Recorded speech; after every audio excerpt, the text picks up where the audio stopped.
3 meses después de enterrar a mi hijo, escuché su voz en medio del bullicio de un centro comercial. No fue un simple parecido.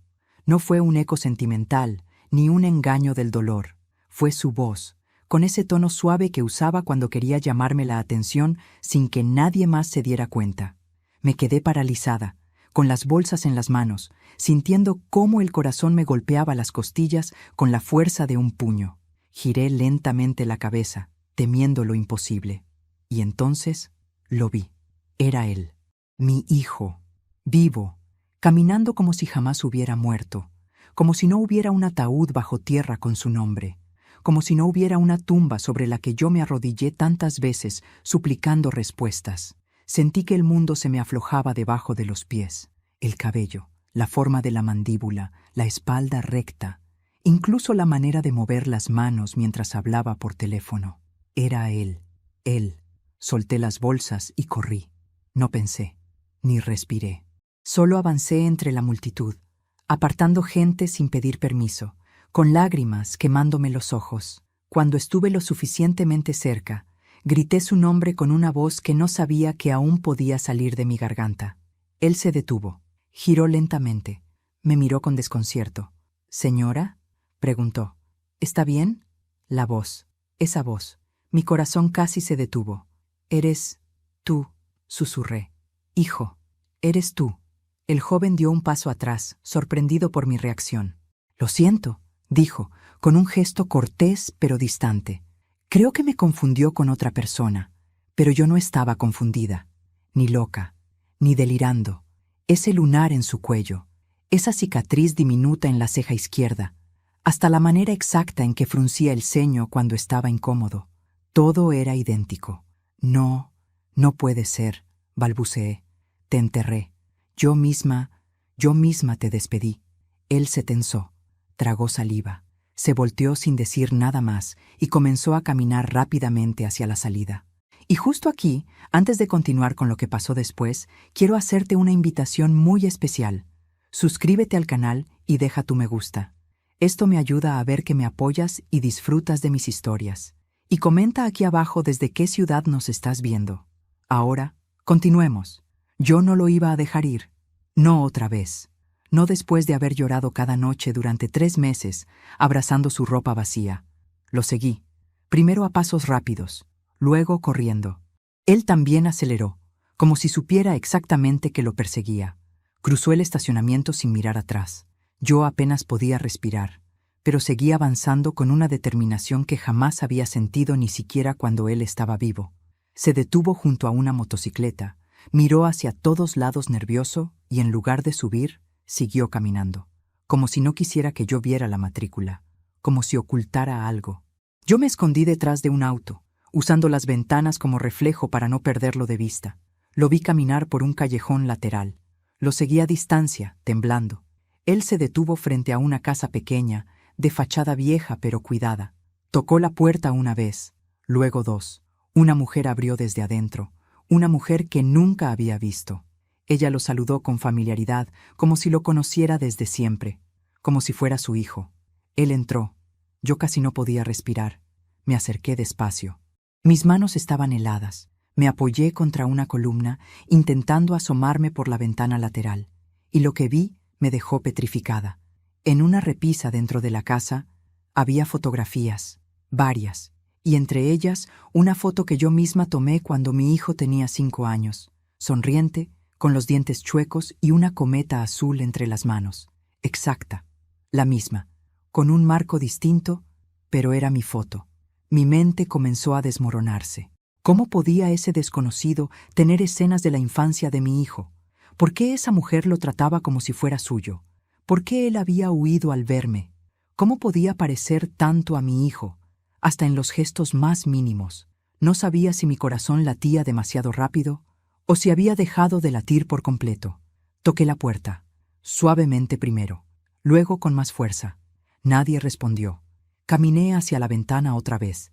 El interior estaba silencioso. Apagué mi respiración y afiné el oído. Entonces escuché un susurro, una voz femenina, angustiada. «Ella lo vio», dijo. «Ella lo reconoció». Y luego la voz de él. «No puedes saber la verdad. No todavía. Sentí que las piernas se me doblaban. Me sostuve de la pared para no caer. Ellos hablaban de mí. Ellos sabían quién era yo. Él sabía que yo lo había reconocido. Sabía que algo me unía a él. Y ese pensamiento me golpeó con una fuerza brutal. ¿Y si no estaba loco mi corazón? ¿Y si él no era un extraño? ¿Y si realmente era mi hijo? Me aparté de la ventana justo cuando la puerta se abrió. La mujer salió mirando hacia la calle, como buscándome. Yo me escondí detrás de un auto viejo, conteniendo el aliento. Ella volvió a entrar. Cerró de golpe. Me quedé allí, paralizada, hasta que el atardecer comenzó a caer. No sabía si llorar, gritar o derrumbarme. Solo sabía una cosa. No iba a detenerme. No después de lo que había visto. No después de escuchar su voz. No después de 3 meses de duelo que ahora parecían una cruel mentira. Prometí ante la tumba de mi hijo que, si alguna vez el destino me daba una señal, no la ignoraría. Y esa señal acababa de mirarme a los ojos, con la misma mirada que vi por primera vez cuando lo tuve en mis brazos recién nacido. Lo que fuera que había detrás de esa puerta, iba a descubrirlo, aunque me costara la vida. Esa noche no dormí, ni un solo minuto. Cada vez que cerraba los ojos veía el rostro del joven, mi hijo, pero no mi hijo, mirándome con una mezcla de sorpresa y miedo. Repasé cada gesto, cada detalle, la forma en que inclinó la cabeza, cómo frunció el ceño al hablarme, la manera exacta en que sus manos buscaban siempre los bolsillos cuando se sentía incómodo. Era él. No era posible, no era lógico, no era racional, pero mi corazón lo sabía.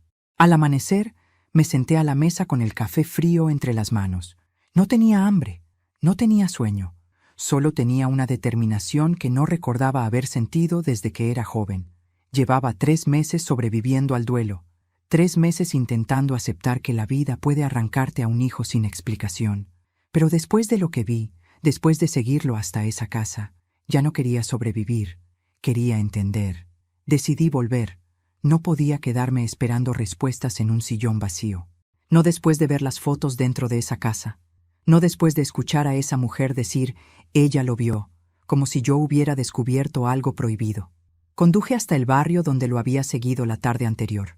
Era una zona tranquila, modesta, con casas antiguas que compartían paredes y jardines pequeños. Estacioné a media cuadra, apagué el motor y respiré profundo. Tenía miedo, pero era un miedo distinto, no de perderlo, sino de descubrir una verdad que quizá podía destrozar todo lo que creí saber sobre mi vida. Me acerqué caminando con cautela. La misma casa, la misma fachada, la misma cortina verde moviéndose con la brisa. Caminé por la vereda fingiendo estar distraída, pero mis ojos registraban cada detalle. No había autos estacionados afuera. Todo estaba en silencio. Me detuve frente a la ventana lateral, la misma donde la tarde anterior había visto las fotos. Las cortinas estaban corridas esta vez. No podía ver nada hacia adentro. Toqué la pared, fría, áspera, intentando anclarme a algo tangible, porque dentro de mí todo era un torbellino. Respiré hondo. Me preparé para tocar la puerta. Y entonces la escuché. Una risa. La risa de él. Mi hijo. Era una risa suave, contenida, como la que hacía cuando se avergonzaba. Yo la conocía. Yo la había escuchado desde que él tenía apenas 3 años. Me quedé paralizada, con las manos temblando. Las voces venían del patio trasero. Caminé bordeando la casa, cuidando que mis pasos no crujieran sobre la grava. Cuando alcancé la reja lateral, me detuve y miré a través de los barrotes. Allí estaban, el joven y la mujer. Ella le hablaba con afecto, con una familiaridad casi maternal. Él cortaba leña con movimientos precisos, y ahí, en su nuca, vi otra vez la cicatriz. La misma que él tenía desde niño cuando se cayó de una bicicleta, y yo, desesperada, lo llevé al hospital. Me quedé sin aire. ¿Qué hacemos si vuelve?, preguntó la mujer, preocupada. El joven dejó el hacha, respiró hondo y dijo algo que me heló. Vamos a tener que decirle la verdad tarde o temprano. Verdad, tarde o temprano. La mujer bajó la mirada. Él se secó el sudor de la frente y añadió: ella no debería haberme visto todavía. No estaba listo. ¿Todavía? ¿No estaba listo? ¿Listo para qué? Mi corazón latía tan fuerte que temía que pudieran escucharlo desde donde estaban. Retrocedí un paso sin querer y la grava crujió bajo mi zapato. Ambos se quedaron en silencio. El joven giró la cabeza hacia la reja. Su mirada recorrió el patio, luego el borde de la casa, luego, justo hacia donde yo estaba escondida. Contuve la respiración. Sentí que mi corazón se detenía. Sus ojos se entrecerraron, como si percibiera una presencia. ¿Qué pasó?, preguntó la mujer. Nada, dijo él, aunque no sonaba convencido. Creí haber visto algo. El silencio que siguió fue insoportable. Me alejé sigilosamente hasta llegar a la esquina y seguí caminando rápido, como si mis piernas supieran que tenía que huir de ahí antes de que mis pensamientos me aplastaran. Llegué al auto y cerré la puerta con manos temblorosas. Me quedé allí sentada varios minutos, tratando de ordenar mis ideas. Pero cada vez que intentaba pensar en algo racional, una imagen volvía a mi mente. Las fotos en la repisa. ¿Cómo podían estar allí? ¿Quién era esa mujer para tener retratos de mi hijo, fotos que yo misma tomé y que jamás salieron de mi casa? La primera explicación lógica fue terrible. ¿Habían entrado a mi casa antes de su muerte? ¿Habían robado las fotos? ¿Habían estado observándonos desde hacía mucho tiempo? Pero cuanto más lo pensaba, menos sentido tenía. La segunda explicación era peor. Quizá no era él quien murió. Quizá enterré a otra persona. Quizá alguien manipuló todo. Y la tercera me dejó sin aire. Quizá ese joven no era un extraño. Quizá realmente era sangre de mi sangre, pero no el hijo que crié. Mi mente era un laberinto sin salida. Pero mientras buscaba respuestas, algo llamó mi atención. La motocicleta que él no usó la tarde anterior. Estaba estacionada a unos metros de la casa, oculta entre dos autos viejos. Me acerqué lentamente. Había un casco tirado en el asiento, y sobre el tanque, una calcomanía azul, una cometa azul. Un recuerdo me golpeó como un rayo. Cuando mi hijo tenía 7 años, le compré una cometa azul idéntica. Él la adoraba. Suscribió ese símbolo a todo: cuadernos, dibujos, incluso pegó una calcomanía en su bicicleta. Me llevé la mano a la boca para contener un grito. El mundo se me tambaleó. Él lo sabía. Él sabía detalles íntimos, detalles que nadie más podría conocer. Comencé a llorar dentro del auto, con la cabeza entre las manos. Era demasiado, demasiada coincidencia, demasiada familiaridad, demasiado dolor, pero entre las lágrimas, algo se encendió en mí como una chispa. Si había verdad detrás de ese misterio, si había alguna oportunidad, aunque fuera pequeña, de que mi hijo no hubiera muerto, yo iba a encontrarla. Aunque tuviera que seguirlos día y noche, aunque tuviera que enfrentar a esa mujer, aunque tuviera que desenterrar la historia desde el principio. Esa casa ocultaba algo. No sabía qué, pero lo iba a descubrir. Y cuando lo hiciera, mi vida nunca volvería a ser la misma. Las siguientes 48 horas fueron un torbellino de recuerdos que me golpeaban sin aviso, como si mi mente estuviera tratando de descifrar un rompecabezas que había estado guardado por décadas. Cada gesto del joven que vi en el centro comercial parecía encajar con un recuerdo distinto de mi hijo, pero al mismo tiempo había una extraña disonancia, como si fuese una melodía familiar tocada en un instrumento distinto, parecido, casi idéntico, pero no el mismo. Esa contradicción comenzó a abrir una grieta en mis certezas, y de esa grieta brotó un pensamiento oscuro que al principio quise destruir, pero que regresaba una y otra vez. ¿Y si el hijo que crié no era realmente mío? La primera vez que esa idea cruzó por mi mente, sentí náuseas. ¿Cómo podía pensar algo tan cruel? ¿Cómo podía siquiera considerar que mi hijo, mi bebé, mi niño, mi adulto perdido, no fuera el que yo creí que era? Pero el parecido con aquel joven, las fotografías en la casa, la cometa azul y, sobre todo, la reacción de la mujer cuando me vio, demasiadas piezas sueltas, demasiadas coincidencias imposibles. Esa mañana me obligué a revisar cosas de las que había huido durante años: cajas de recuerdos, documentos antiguos, álbumes de fotos. Todo estaba donde lo guardé después de su muerte. Abrir esas cajas era como arrancarme la piel. Cada fotografía era una herida, cada carta una punzada. Revisé su certificado de nacimiento, las firmas, los sellos, la fecha, un día lluvioso que recordaba bien. Yo tenía 27 años, cansada por horas de trabajo de parto, pero feliz, tan feliz que no pude dormir durante 2 días. Él fue mi primer y único hijo. Pero mientras observaba ese documento, algo en mi memoria se agitó. Una enfermera. Un apagón breve. Un llanto que se escuchó desde otra habitación. Y luego, cuando me lo trajeron por primera vez, mi hijo estaba profundamente dormido. Demasiado dormido. Lo recordé como un flash, una imagen suelta a la que nunca di importancia, quizá porque nunca antes tuve razones para hacerlo. Respiré hondo, tratando de no perderme en mis propios recuerdos. El dolor comenzaba a mezclarse con una sospecha creciente.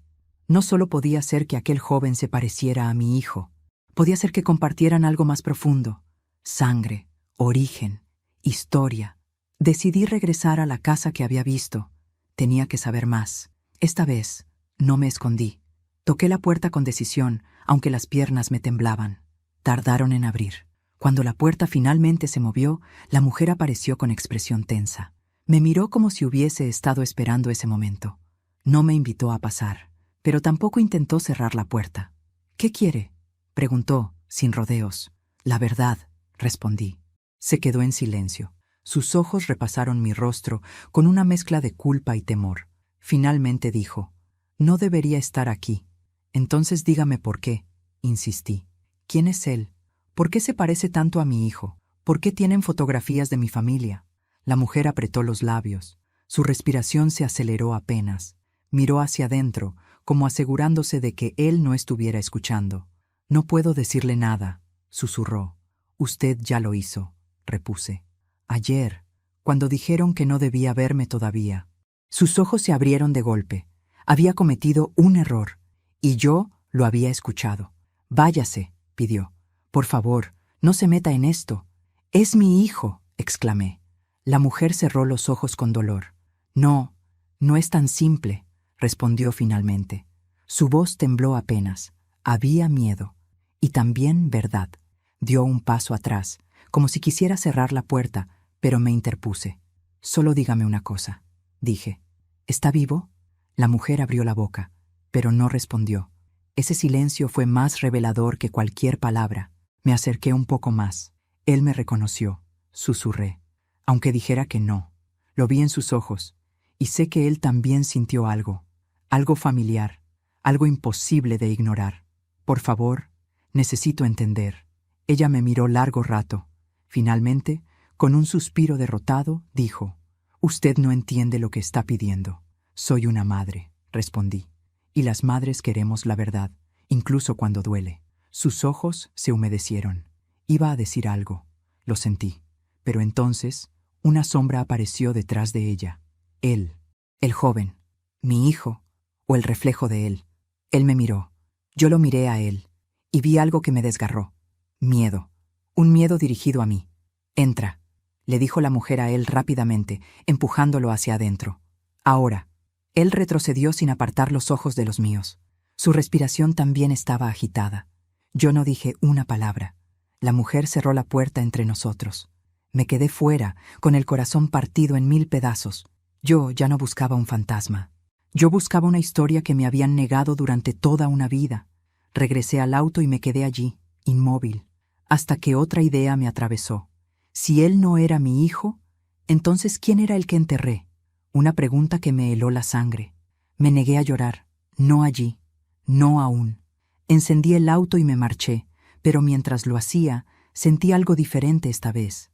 Ya no era una viuda del duelo, era una madre en guerra. Y juro por la vida que perdí, que no iba a detenerme hasta arrancar la verdad completa, aunque esa verdad destruyera todo lo que alguna vez amé. Pasé la noche entera en vela, sentada frente a la ventana, observando las luces lejanas de la ciudad como si en ellas pudiera leerse una respuesta.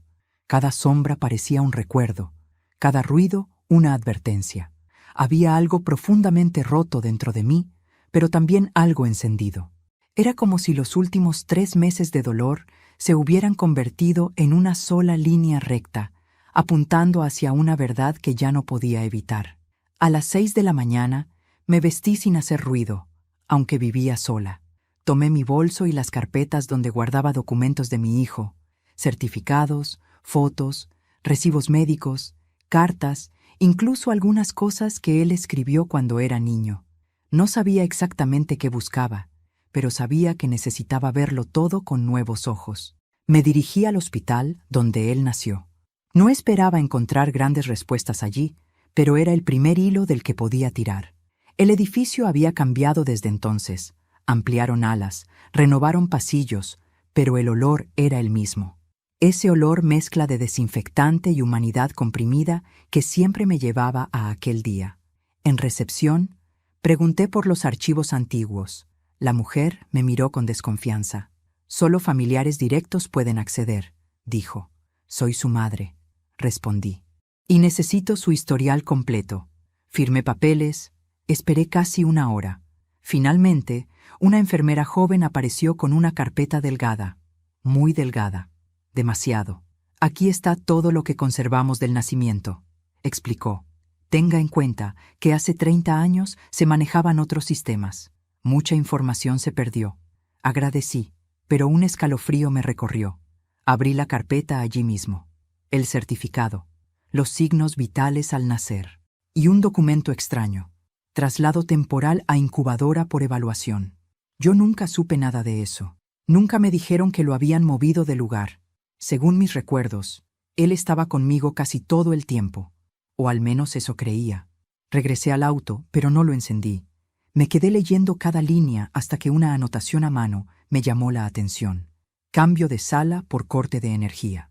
Esa coincidencia, ese apagón que vagamente recordaba, era real.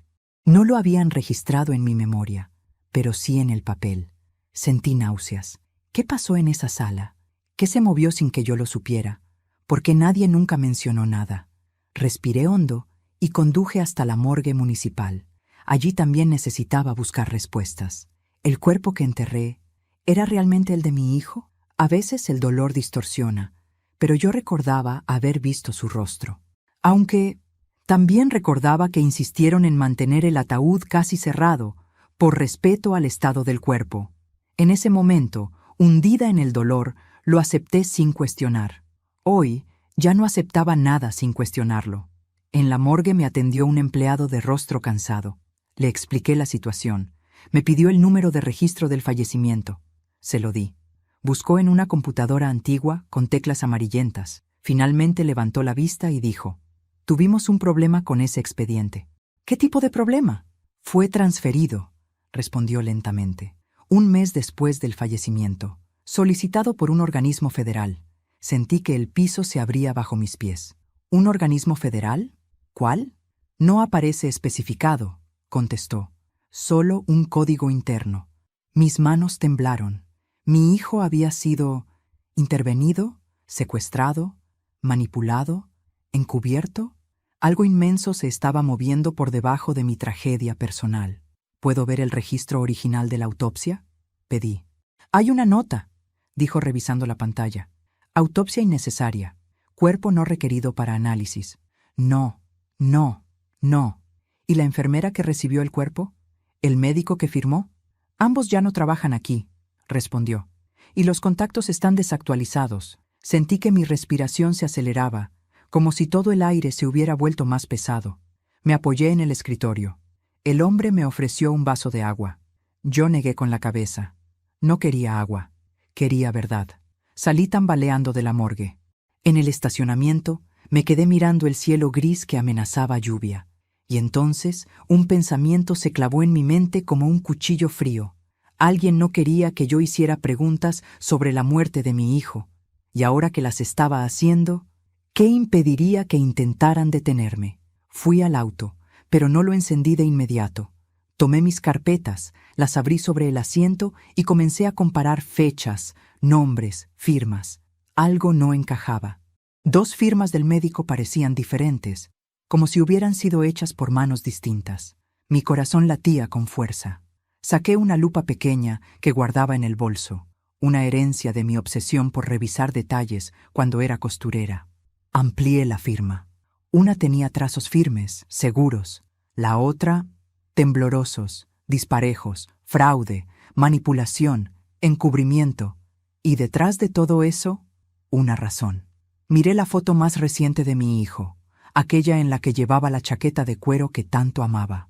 Sus ojos, siempre brillantes, parecían mirarme desde otro tiempo, y entonces una idea me estremeció. ¿Y si alguien necesitaba borrar su identidad? ¿Y si lo sustituyeron?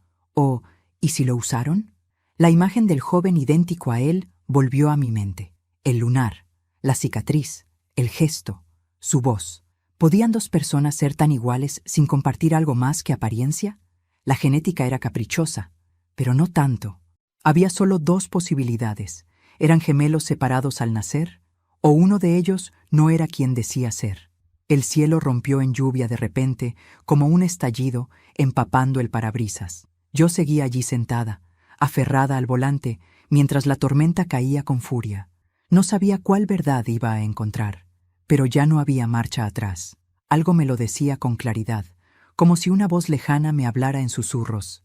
La muerte de tu hijo no fue un accidente, y él no desapareció solo. Me sequé las lágrimas con el dorso de la mano. Arranqué el motor. Iba a descubrir qué pasó, aunque tuviera que arrancarle la verdad al mismísimo infierno. Estuve todo el día dando vueltas con el auto sin rumbo, como si el movimiento me ayudara a pensar. Pero en realidad no estaba pensando, estaba recordando. Y el recuerdo que más me atormentaba era uno que siempre había considerado insignificante. El día en que mi hijo cumplió 10 años. Habíamos ido al parque.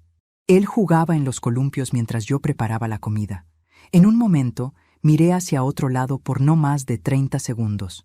Cuando volví a mirar, 2 niños corrían entre los árboles, ambos vistiendo camisetas azules. Uno era mi hijo, el otro era exacto a él. Tanto que por un instante no supe cuál era el mío. Recuerdo haberlos visto confundirse, cruzarse, reírse como si fueran un espejo. Me pareció extraño, pero los niños tienen parecidos todo el tiempo, o eso me dije. Nunca volví a pensar en eso, hasta ahora. Ese recuerdo comenzó a encajar en un rompecabezas que yo desconocía haber estado armando toda mi vida. Fui directo a mi casa. Necesitaba comprobar algo. Tomé el álbum de fotos y revisé cada imagen de mi hijo de niño. Su sonrisa, su cabello, sus ojos. Todos esos detalles que había amado durante años. Pero hubo algo que siempre me llamó la atención y nunca cuestioné. En muchas fotos aparecía un pequeño reflejo detrás de él. Un niño borroso. Un rostro que siempre pensé que era un amigo, algún vecino, un primo lejano. Pero ahora, al mirarlo con atención, no era un amigo, no era un primo. Era el mismo niño, el niño del parque, el niño idéntico a mi hijo. Y la pregunta más aterradora surgió. ¿Y si mi hijo tenía un hermano gemelo del que jamás me informaron? Sentí un escalofrío que me recorrió la espalda entera. Me llevé la mano a la boca. El hospital, el apagón, el traslado de sala. ¿Podía ser posible que hubieran intercambiado bebés? ¿Podía ser que me entregaran solo a uno de ellos y el otro hubiera desaparecido sin explicación? ¿Y si ese joven que ahora veía era el gemelo perdido? Mi corazón latía tan fuerte que no podía escucharlo. En medio de mi horror, me detuve. Quise llorar, pero ya no tenía lágrimas. La verdad se acercaba como una ola gigante, y yo sabía que cuando me golpeara no habría forma de volver a ser la misma. En ese instante, como si el destino quisiera probarme, mi celular vibró. Era un número desconocido. «¿Diga?», contesté con voz temblorosa. Un silencio breve. Luego, una voz joven. Su voz. «Deje de buscar», me dijo sin presentarse. Sentí que me desmoronaba por dentro. «Eres tú», susurré. Tú sí sabes quién soy. No se meta en esto», dijo él con un tono tenso. «No sabe lo que está removiendo». «¡Eres mi hijo!», grité, rompiéndome. «O parte de él. ¿Por qué no quieres que sepa la verdad?». Otro silencio. Respiró profundo. «Porque la verdad la va a destruir», susurró finalmente. «Y no quiero hacerle daño». «Dime tu nombre», pedí. «No puedo. Ven a verme», rogué. «No te voy a hacer daño. Solo quiero entender». Hubo un segundo de duda. Lo escuché respirar. Y luego colgó. Grité de frustración. Golpeé el volante. Dejé que el dolor saliera como un animal encerrado. Me quedé con la cabeza apoyada en mis brazos, temblando. Justo en ese momento, tomé una decisión que cambiaría todo. Iba a confrontar a la mujer. Ella sabía más que él, y yo no esperaba más silencios. Manejé hasta la casa. Cuando llegué, la calle estaba oscura. Había un auto estacionado que no estaba el día anterior. Un sedán negro, con vidrios polarizados. Sentí un escalofrío. No era el tipo de vehículo que se ve en ese barrio. Toqué la puerta varias veces. Nadie respondió. Miré hacia la ventana. Cortinas cerradas. Miré hacia la reja del patio. Candado nuevo. Algo estaba mal. Algo muy mal. Cuando ya me había convencido de que no obtendría respuestas, escuché un ruido detrás de la casa. Un portazo. Pasos apresurados. Corrí hacia el callejón lateral. Alcancé a ver a la mujer guardando cosas en el baúl de un auto pequeño. ¡Espere!, grité. Ella se sobresaltó, dejó caer un bolso. Varias carpetas se esparcieron por el suelo. Me acerqué rápidamente y alcancé a ver documentos, nombres, fechas, fotografías de bebés y una foto de mi hijo recién nacido. Ella intentó recoger todo, desesperada. «¡No tiene derecho!», exclamó. «¿Qué me ocultó?», le grité. «Dígame la verdad». Ella se detuvo. Me miró con los ojos llenos de lágrimas. Usted nunca debía saberlo», susurró. «¿Saber qué?». Ella cerró los ojos. Temblaba. Su hijo no debía haber muerto. Mi mundo se detuvo. ¿Qué dijo? «Su hijo fue tomado», dijo con voz quebrada. «Necesitaban a alguien con su perfil. No puedo decir nada más o nos matarán a los dos». Me quedé helada. No podía moverme. No podía respirar. «Él», continuó ella señalando la casa. «Él es lo que quedó de un plan que salió mal». «¿Es mi hijo?», pregunté llorando. Ella negó suavemente. «No, pero tampoco es un extraño». Mis piernas se aflojaron. Me apoyé en la pared. Ella recogió las carpetas, entró al auto y antes de encenderlo dijo: «Si realmente quiere respuestas, busque el expediente Proyecto Loto. Todo comienza ahí». Arrancó y se fue. Yo me quedé sola, en mitad de la calle silenciosa, con el corazón golpeando como un tambor. Y antes de seguir con lo que estoy a punto de contarte, porque lo que viene te va a estremecer, debo decirte, antes de continuar, dime aquí en los comentarios qué te está pareciendo esta historia hasta ahora y qué harías tú en mi lugar. No te vayas del video, porque lo que viene a continuación te pondrá la piel de gallina. Respiré hondo, me sequé el rostro y susurré al viento: «Proyecto Loto, voy a encontrarte». Esa noche, después de escuchar por primera vez el nombre Proyecto Loto, sentí que una parte de mí despertaba. No era esperanza, no era alivio, era una rabia antigua, profunda, que llevaba 3 meses dormida bajo toneladas de dolor. Algo en mí supo, sin duda alguna, que ese nombre era la llave de todo. La muerte de mi hijo, el cuerpo que enterré, el joven idéntico a él, las fotos en esa casa, el expediente transferido, todo estaba conectado a esas 2 palabras. Dormir no fue posible. Pasé horas frente a la computadora buscando todo lo que pudiera. Proyecto Loto arrojaba resultados mínimos, una mención en un foro antiguo, comentarios borrosos sobre programas de identificación y un artículo eliminado de un periódico local hace más de 20 años. Nada concreto, nada que explicara por qué una madre como yo había tenido que enterrar a un hijo que quizás no estaba muerto. A las 5 de la mañana salí de casa con una determinación férrea. Me dirigí al archivo histórico del municipio.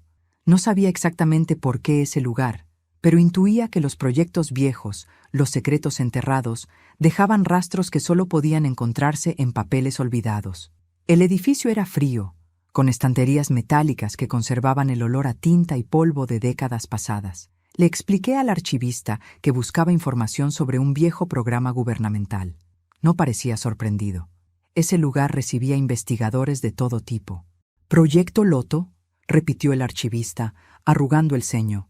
«Ese nombre me suena, pero no está en los registros públicos. Necesito encontrarlo», dije, sintiendo que mi voz temblaba de urgencia. El hombre revisó un libro enorme, luego un catálogo digital, luego una lista de proyectos cancelados. «Aquí está el código», dijo finalmente, señalando una línea muy tenue, escrita a mano. Año 1992. Clasificado.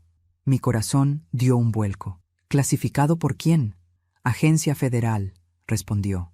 No tengo acceso al contenido, solo a la existencia del proyecto. No era mucho, pero era suficiente. Año 1992. Clasificado. Proyecto relacionado con niños. Ese año no significaba nada para mí, hasta que lo pensé mejor. Mi hijo nació en 1993. Sentí un escalofrío que me recorrió entero el cuerpo.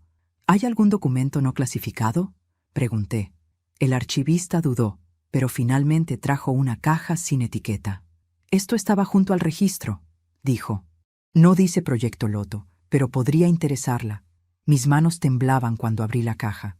Dentro había sobres amarillos, fotografías en blanco y negro, informes médicos sin nombres, solo códigos.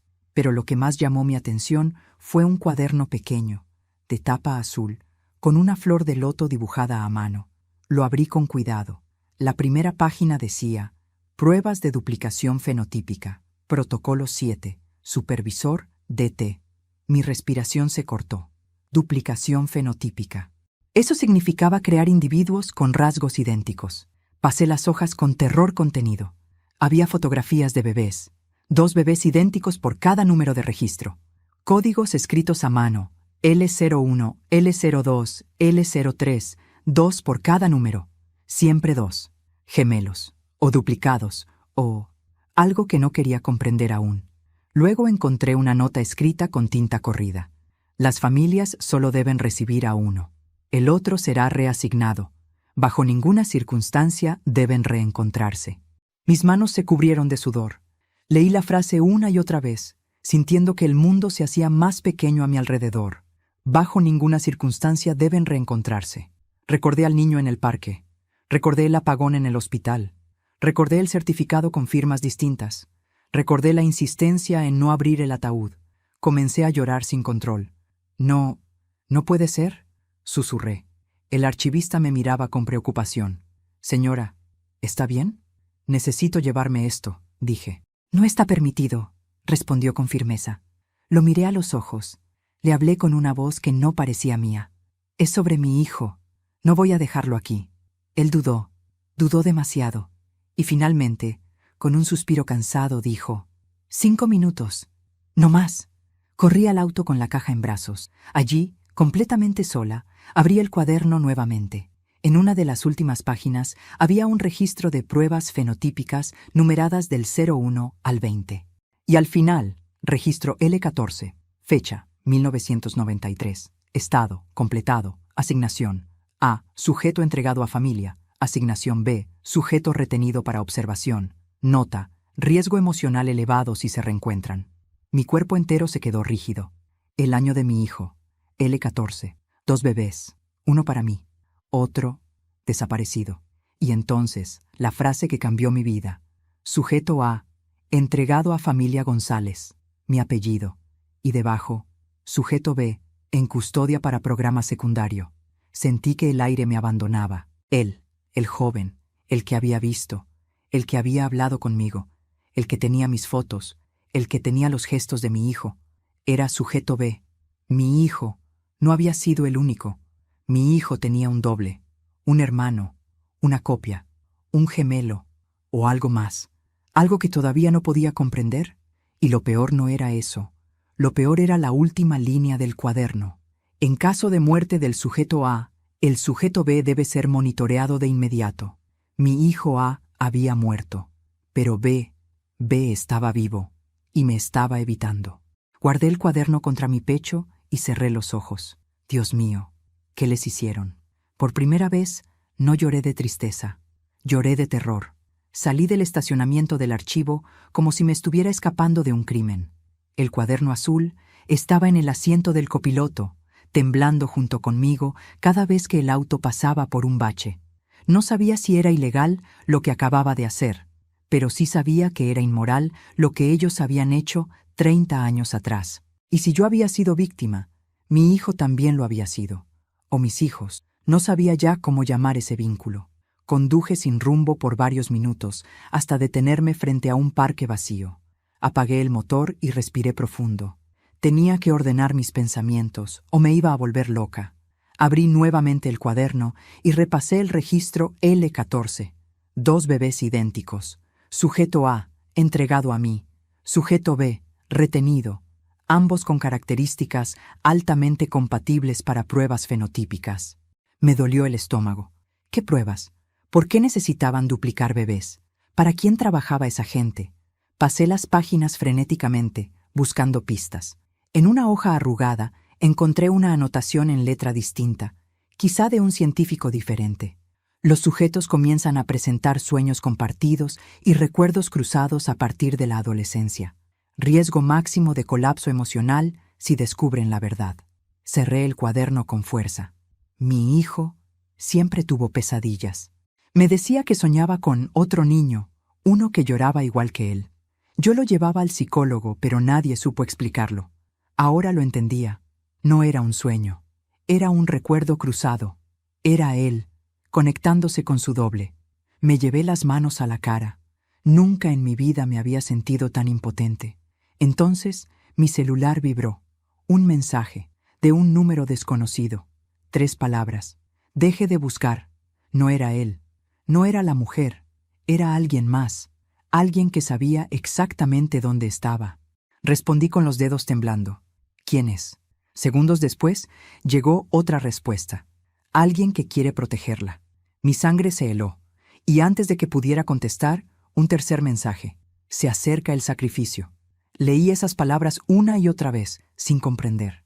¿Sacrificio? ¿De quién? ¿Por qué? Miré alrededor, paranoica, esperando ver un auto sospechoso, una sombra moviéndose, pero no había nadie. Encendí el auto con desesperación. Tenía que hablar con el joven. No podía esperar más. Volví a la casa donde lo había visto. Cuando llegué, la puerta estaba abierta de par en par. Eso, por sí solo, fue suficiente para acelerarme el pulso. Entré con cautela. «¿Hola?», susurré. La sala estaba vacía. La cocina también. La mesa sin platos ni tazas. El silencio absoluto. Corrí hacia la habitación del fondo. La mujer estaba allí, empacando a toda velocidad. Ropa, documentos, dinero. Me miró con desesperación. «Tenemos que irnos», dijo. «¿Ya vienen? ¿Quiénes? ¿Dónde está él?». Ella negó con fuerza. No debió buscar el proyecto. La marcaron. Ahora lo saben todo. «¿Quiénes? Dígame dónde está mi hijo». Ella apretó los dientes. «Él no es su hijo». «Entonces dígame quién es», grité. Ella se detuvo. Se acercó. Me tomó las manos. «Escúcheme bien», susurró con voz rota. «Usted crió al sujeto A. Yo cuidé al sujeto B. Fueron separados porque así querían mantener el equilibrio emocional. 2 vidas distintas, para que ninguna colapsara. Entonces, ¿por qué él vive así? ¿Por qué recogiendo latas, escondiéndose?»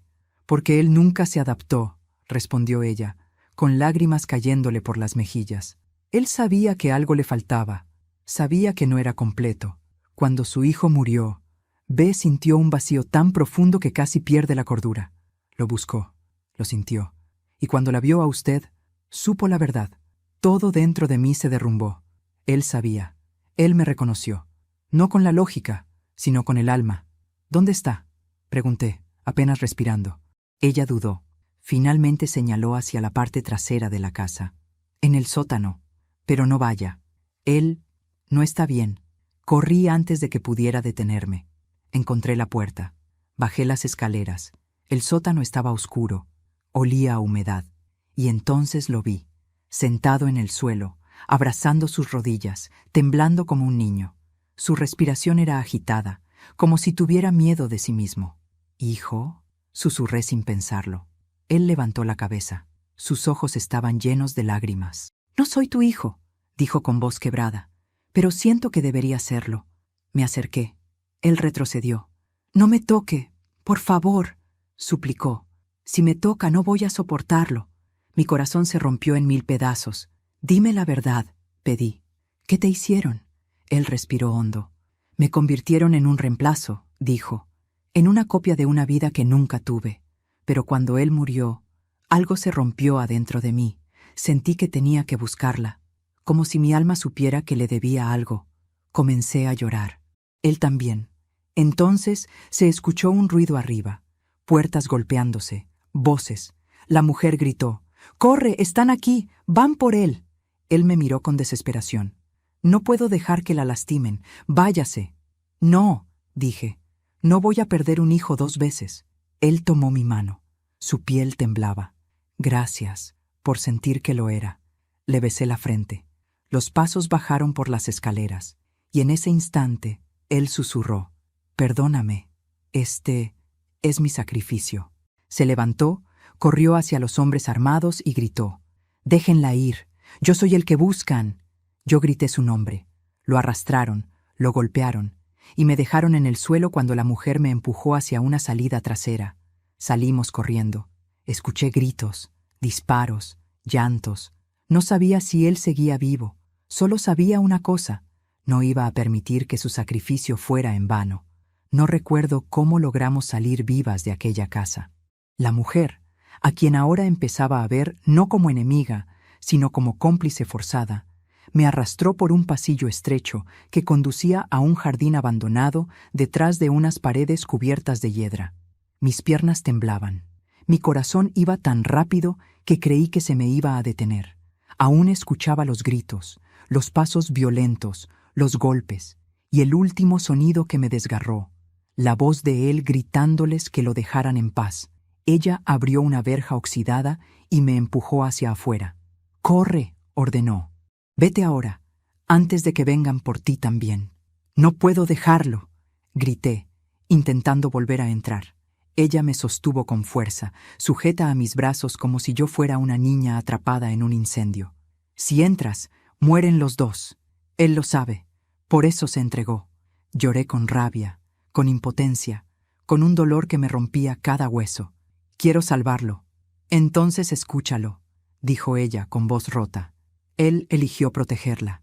«No arruine su sacrificio». Me quedé paralizada. Sacrificio. Esa palabra maldita había vuelto. La mujer tomó mi rostro entre sus manos.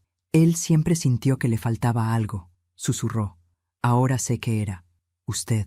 Y cuando por fin la encontró, no quiso perderla otra vez. Las lágrimas caían por su rostro y el mío. «¿Dónde se lo llevan?», pregunté entre sollozos. Ella miró hacia la casa y negó. «A un sitio donde nadie vuelve igual. Quizá ni vuelva». Sentí que el alma se me desgarraba. «¿No hay forma de seguirlo?». Ella tomó un papel arrugado de su bolsillo y lo puso en mi mano. «Hay un hombre que estuvo en el proyecto. Él puede ayudarla o puede matarla, pero es lo único que tengo». Desdoblé el papel. Un nombre escrito en tinta negra: Damián Torres, y una dirección. «¿Quién es?», pregunté. «El supervisor original del proyecto Loto», respondió ella. «Fue quien firmó la orden para separar a los bebés, y también quien se arrepintió tarde». La mujer se dio la vuelta. «Ahora váyase. Si lo que siento es cierto, no les llevará mucho encontrarla». Corrí sin mirar atrás. Corrí como si mi vida dependiera de ello. Quizá dependía. No fui a casa. Sabía que me vigilarían. Fui a un motel barato, el tipo de lugar donde nadie hace preguntas. Me encerré en la habitación. Puse el cuaderno azul sobre la mesa y el nombre de Damián Torres frente a mí. Y entonces sucedió algo extraño. Sentí calma. Calma antes de una tormenta que sabía que iba a destruirlo todo. No tenía armas, no tenía aliados, no tenía dinero, pero tenía algo más fuerte: la verdad en las manos. Me quedé dormida sin querer, con la lámpara encendida. Cuando desperté horas después, el sol ya se había puesto. Revisé mi celular. 20 llamadas perdidas de números desconocidos, mensajes amenazantes, todos con el mismo tono. Última advertencia: deténgase. No iba a detenerme. Tomé mis cosas, dejé el motel sin mirar atrás y conduje hacia la dirección de Damián Torres. Era una casa en las afueras, de apariencia tranquila, con un jardín lleno de maleza. Toqué la puerta una vez. Nadie respondió. Toqué otra vez. Finalmente, la puerta se abrió apenas unos centímetros.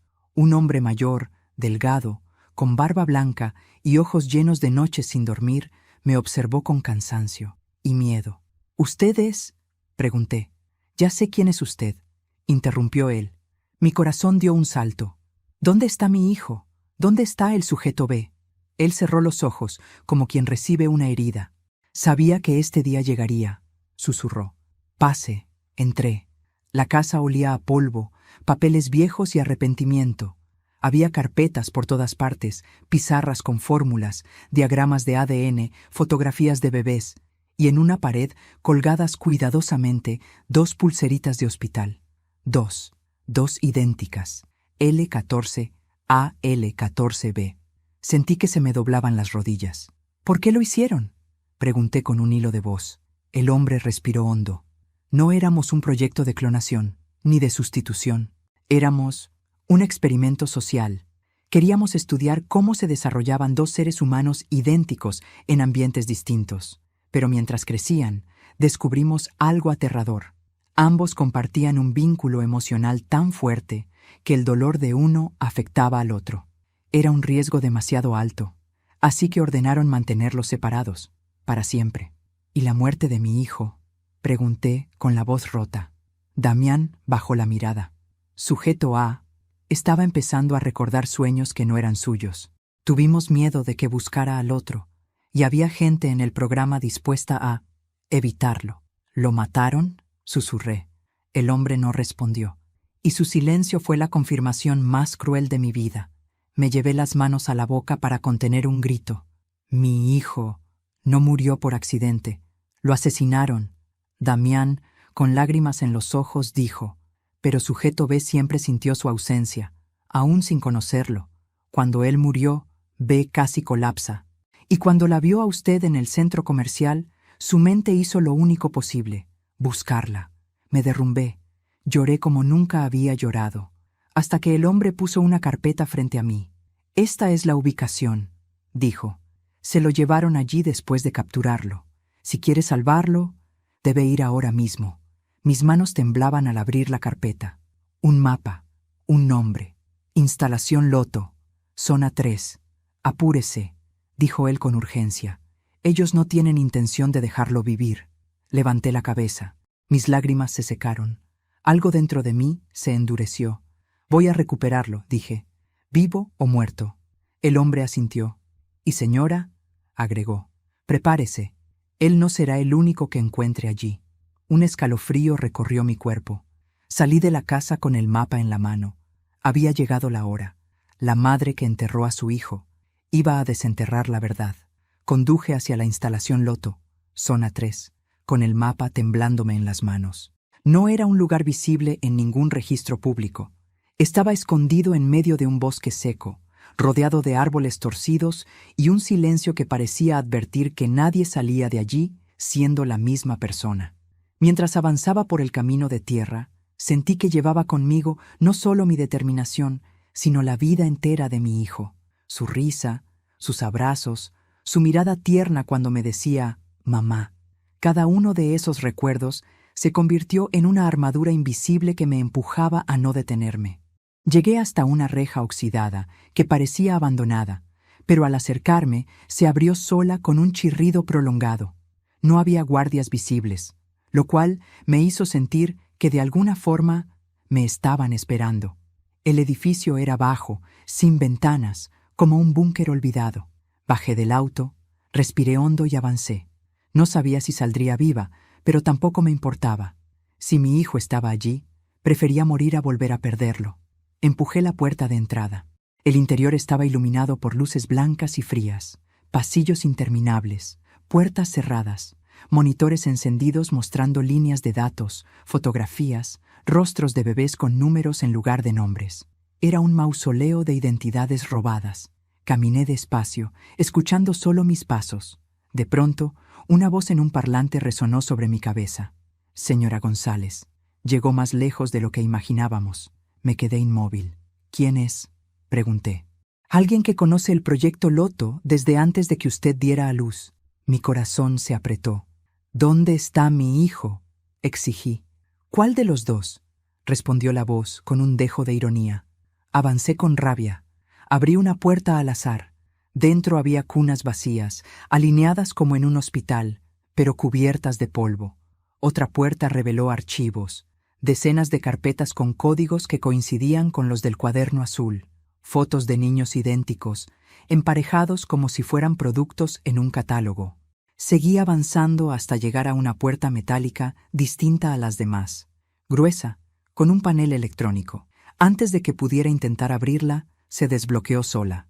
La puerta se abrió lentamente, y allí estaba él, sujeto B, el joven idéntico a mi hijo, sentado en una camilla, con cables conectados al pecho, respirando con dificultad. Cuando me vio, su rostro se transformó, sus ojos se llenaron de lágrimas. «No debía traerla aquí», dijo con voz débil. «Ellos la quieren usar para terminar el experimento». Corrí hacia él. «¿Qué te hicieron? Dime». Querían ver qué pasaba si nos reunían, qué se activaba en la memoria. Tosió. «Pero yo no voy a permitir que la lastimen». Tomé su mano. Era cálida, real, viva. «No soy tu hijo», susurró él, «pero cuando te vi, sentí algo que no puedo explicar, algo que siempre me faltó». Apreté su mano aún más fuerte. «Eres mi hijo también», le dije.